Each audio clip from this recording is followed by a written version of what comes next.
भगवद गीता अध्याय 2 श्लोक 71।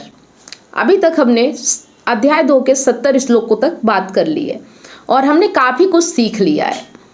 हमने सीख लिया है स्थिर बुद्धि क्या होता है, स्थित प्रज्ञ क्या होता है, निष्काम कर्म क्या होता है, मन को शांति से कैसे रखे, समुद्र के जैसा कैसे बने। तो चलिए आज के इस श्लोक में देखते हैं हमें क्या सीखने को मिलता है। श्लोक 71 में कहते हैं, जो व्यक्ति सभी इच्छाओं को त्याग कर निःस्पृह मतलब आसक्ति रहित ममता और अहंकार से मुक्त होकर विचरण करता है वह सच्ची शांति को प्राप्त करता है। तो यहाँ कहने का मतलब ये है कि जो व्यक्ति अपनी सभी इच्छाओं को त्याग कर ममता और अहंकार रहित होता है, मतलब जिसके अंदर ममता और अहंकार नहीं होता, वही व्यक्ति सच्ची शांति प्राप्त कर सकता है।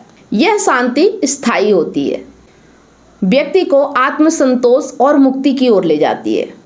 इच्छाओं से मुक्त होने पर ही व्यक्ति शांति का अनुभव कर सकता है। अब यहाँ पे एक बात ये समझने की है कि व्यक्ति इच्छाओं का त्याग करे क्यों, व्यक्ति को गीता चाहिए क्यों। देखिए, हर कोई गीता की ओर ध्यान नहीं देता, अपने जीवन में मस्त रहता है, लेकिन बाहरी तौर पे तो वो मस्त दिखता है, लेकिन अंदर ही अंदर कहीं ना कहीं उसके अंदर बेचैनी होती है।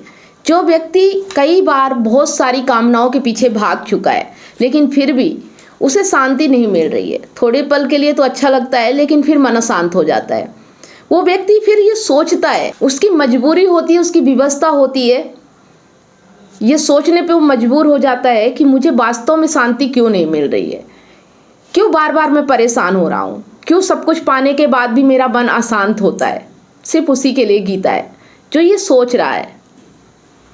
और जो गीता के साथ है, जो आत्मस्थ है, जो सत्य को जान गया है, उस व्यक्ति के भीतर फिर कामनाएं उत्पन्न नहीं होती हैं। फिर वो संसार में रहता तो है लेकिन कामनाओं के पीछे भागता नहीं है।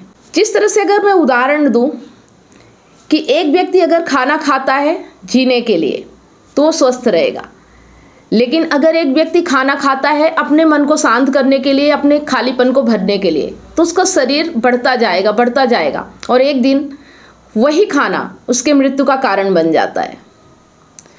इस संसार में बहुत सारी चीज़ें हैं, बस हमें यह समझना है कि क्या चीज़ हमें मुक्ति की ओर ले जाती है, शांति की ओर ले जाती है, और कौन सी ऐसी चीज़ें जो हमें बंधनों में डालती है। जितना आप जिस चीज़ को पाते जाते हो उतना वो चीज़ें आपको बांधती जाती हैं। आपके पास घर में बहुत पैसा नहीं है, आप मुक्त रहते हो, स्वतंत्र रहते हो, लेकिन जिस दिन आप बहुत सारा पैसा कमा लेते हो उस दिन आपको रात को नींद नहीं आती, कहीं चोर चुरा के न ले जाए। तो जो व्यक्ति ये समझ चुका होता है कि संसार में भागने से शांति नहीं मिलती है, वो व्यक्ति थोड़ा ठहर जाता है। वो अपने अंदर, अपने भीतर देखना शुरू कर देता है कि अभी तक मैं जितना कामनाओं के पीछे भागा, जितना भी मैंने किया, मुझे आज तक इन चीज़ों से शांति नहीं मिली। वो और भी लोगों की बातें देखता है, जानता है कि बहुत से लोग ऐसे थे, मरते दम तक उन्होंने पैसे के पीछे भागा लेकिन कभी उन्हें सही सुकून नहीं मिला। तो मैं ये नहीं कहती कि पैसे के पीछे भागना गुनाह है, लेकिन हमें हर चीज़ का ध्यान ये रखना है कि वो चीज़ें हमें आज़ाद कराती हैं या बंधन में डालती हैं। आज़ादी का मतलब तो आप समझते ही हो, हर किसी को आज़ादी प्यारी होती है। आज़ादी का मतलब ही होता है कि स्वतंत्रता, आप अपने आप में स्वतंत्र महसूस कर सको। आप कभी भी ये ना कह सको कि मैं मजबूर हूँ, कभी भी आपको ऐसा ना लगे कि मुझे कोई काम करना नहीं है, अंदर से मुझे कुछ भी करने की इच्छा नहीं हो रही लेकिन मुझे मजबूरी में करना है क्योंकि मुझे इसकी आवश्यकता है। हर ज़रूरत को अगर आप जीत लेते हो, अपनी ज़रूरतों के लिए ही आप काम करते हो, ना कि लोगों को दिखाने के लिए, ना कि आप अपने आप को बहुत बड़ा महान बनाने के लिए। जब ये चीज़ें हमें समझ में आने लगती है ना, तो फिर हम संसार में, जिस तरह से बताया मैंने कि आप भोजन तो करोगे, वह भोजन आपको स्वस्थ बनाएगा। उसी तरह से आप इस संसार में जितनी भी चीज़ों का उपयोग करोगे वह सब चीज़ें आपको आपके जीवन में आज़ादी देने के लिए काम में आएंगी। वो सब चीज़ें सिर्फ साधन होंगी आपकी मुक्ति और शांति के लिए। अगर जीवन में मुक्ति और शांति नहीं है तो फिर किसी चीज़ के पीछे भाग के आपको क्या मिलेगा। जिस दिन ये समझ में आ जाए उस दिन आप गीता की ओर आते हो और उसी दिन गीता आपके काम आती है।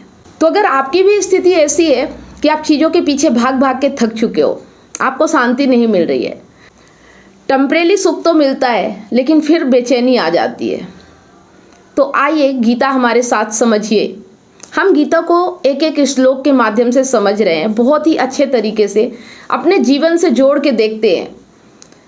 अगर हमें गीता समझ में आ जाती है तो वास्तव में हमें जीवन में शांति मिलती है।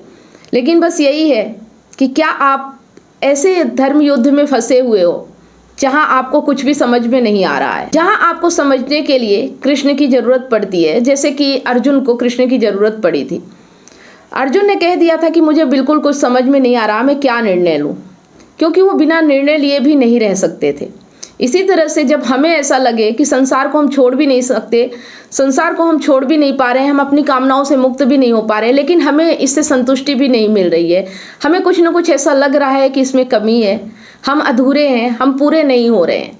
क्योंकि देखिए, कामनाएं हमें ये एहसास दिलाती हैं कि हम अधूरे हैं, लेकिन जिस दिन हम ये समझ जाते हैं कि हम पूरे सिर्फ अपने आप में ही हो सकते हैं, बाहर कोई ऐसी चीज़ नहीं है जो हमें पूर्ण कर सके, उस दिन कामनाओं से हमारा मन हट जाता है। उस दिन ये अहंकार है वह अपने आप को सत्य के हवाले कर देता है, वह आत्मस्थ हो जाता है। फिर इंद्रियां उसे नहीं भगाती हैं, फिर इंद्रियों को वो कंट्रोल करता है।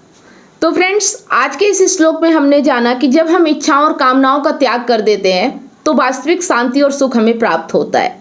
और इच्छाओं और कामनाओं का त्याग करना इतना आसान नहीं होता है। एक आम आदमी जिसका बौद्धिक स्तर बिल्कुल अभी निम्न है, वो कभी भी अपनी इच्छाओं और कामनाओं को नहीं त्याग सकता। लेकिन एक वो व्यक्ति होता है जिसे कुछ दिनों बाद ही समझ में आ जाता है कि मैं जिस चीज़ के पीछे भाग रहा हूँ उनसे मुझे शांति नहीं मिल रही, तो फिर वो गीता की तरफ आता है और वास्तव में निष्काम कर्म की ओर आगे बढ़ता है। कुछ लोग तो ऐसे होते हैं कि पूरा जीवन गुजार देते हैं, लेकिन फिर भी उन्हें समझ नहीं आता कि उनके मन में अशांति है, उसका उपाय क्या होगा, क्योंकि वो सवाल ही नहीं करते हैं। वो जैसा जीवन होता है उसे एक्सेप्ट कर लेते हैं, वो दुख को एक्सेप्ट कर लेते हैं। लेकिन एक व्यक्ति ऐसा होता है जो दुख में इतना दुखी हो जाता है, उसका हल ढूंढने निकल पड़ता है। जिस तरह से गौतम बुद्ध थे, उनके पास किसी भी चीज की कमी नहीं थी, हर कामना उनकी पूरी हो रही थी, लेकिन फिर भी उन्हें दुख था और उन्होंने दुख को दूर करने का उपाय ढूंढने के लिए सभी कामनाओं को त्याग दिया और ज्ञान मार्ग की ओर आगे बढ़े, जो आपको कामनाओं से मुक्त करा सकता है। इसके अलावा दुनिया में और कोई ऐसी चीज नहीं जो आपको कामनाओं से मुक्त करा सके। तो ज्ञान सिर्फ गीता में है और हमें इसे समझना होगा। ज्ञान से कैसे हम चीज़ों से मुक्त हो सकते हैं। देखिए, ऐसा होता है कि जब तक हम चीज़ों को नहीं जानते हैं, जब तक हम चीज़ों के असली अर्थ को नहीं समझ लेते हैं, तब तक हमें लगता है कि ये चीज़ बहुत कीमती है। लेकिन जब हमें उसका असली अर्थ समझ में आ जाता है ना, वो चीज़ हमें समझ में आ जाती है कि इसकी वैल्यू क्या है, फिर हमें समझ में आता है कि हमें किस चीज़ के पीछे भागना चाहिए और किस चीज़ के पीछे नहीं भागना चाहिए। तो ये सारी चीज़ें हमें गीता के माध्यम से ही समझ में आ सकती हैं। अगर ऐसा होता कि ऐसे ही समझ में आ जाती तो इतने सारे लोग ऐसे ही भटक नहीं रहे होते।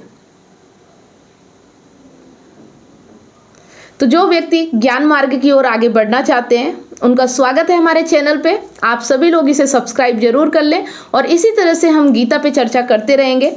तो आज का श्लोक यहीं तक, मिलते हैं नेक्स्ट श्लोक में। तब तक आप सभी लोगों को वीडियो अंत तक देखने के लिए बहुत बहुत धन्यवाद।